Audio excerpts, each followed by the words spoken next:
Hi friends, welcome to our channel. நானே கிளாஸ்லாம் எடுத்துகிட்டு கொத்தி போட்ட சப்பாத்தி மாதிரி வந்தால் இங்கே அப்பா பிள்ளைங்க எல்லாம் கொத்து சப்பாத்தி போட போகிறேன் அப்படின்னு சொல்லிட்டு வேலை பார்த்துட்ருக்காங்க. நடுவில் ஒரு சுண்டலி வந்துட்டு போவோம், யாரும் எதுவும் நினச்சிக்காதீங்க. அவங்க அப்பா தான் நான் தான் கொத்து சப்பாத்தி போடுவேன், நான் தான் இந்த வீட்டோட மாஸ்டர் அப்படின்னு சொல்லிட்டு உட்காந்துருந்தாங்க. உண்மையான மாஸ்டர் கூட மற்ற பொருள் இல்லைன்னா பண்ணிடுவாங்க. வாரத்தில் 7 நாள் சமைக்கிறேன்னா மீனே இல்லைனாலும் மீன் குழம்பு வைப்பேன், சிக்கனே இல்லைனாலும் சிக்கன் குழம்பு வைப்பேன். ஆனால் இவங்க ஒரு கருவேப்பிலை இலை இல்லைன்னா கூட இவங்க டிஷ்ஷை பண்ண மாட்டாங்க. அப்படியேப்பட்ட செஃப் இவங்க.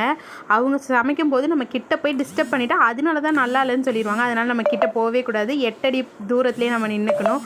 வீடியோ எடுக்கிறோமா அப்போ கூட நோ டச் அப்படின்ற மாதிரி வானலை தொடக்கூடாது. அதில் ஏதாவது மிஸ்டேக்னாலும் அப்பயும் அது நம்ம மேலே வந்துடும். நடுவில் நான் அம்மாவும் பிள்ளையும் கொஞ்சிகிட்டு இருக்கோம் பாருங்கள். அப்பப்போ இதுக்கு அம்மா நினப்பு எடுத்துக்கும். அப்பப்போ அம்மாவை அடிச்சுட்டு மேட்ரை முடிச்சுட்டு போயிடும். அப்பப்போ உயிர் நானே நம்ம பிள்ளை தான் அடிச்சிச்சு அப்படின்னு சொல்லி ஏஞ்சி வர நிலைமைக்கு என்ன ஆளாக்கிடும்.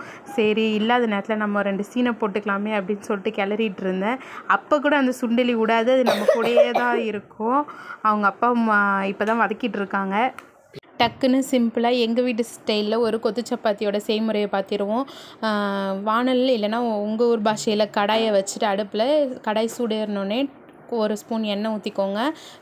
எண்ணெய் வேணுங்கிற அளவுக்கு ஊற்றிக்கிட்டு வெங்காயம், தக்காளி, பச்சை மிளகா, இஞ்சி பூண்டு பேஸ்ட்டு நாங்கள் போடல. உங்களுக்கு வேணும்னா கொஞ்சமாக போட்டுக்கலாம், நிறைய போட்டிங்கன்னா ரொம்ப ஒரு மாதிரி இருக்கும்.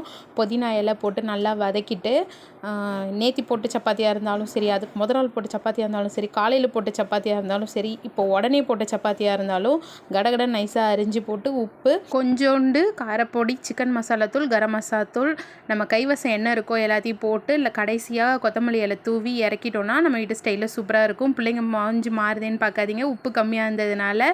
அதுக்கப்புறம் நாங்கள் கரெக்ட் பண்ணிட்டோம், பூஸ்ட்டு போட்டு குடிச்சிட்டோம். பாய்.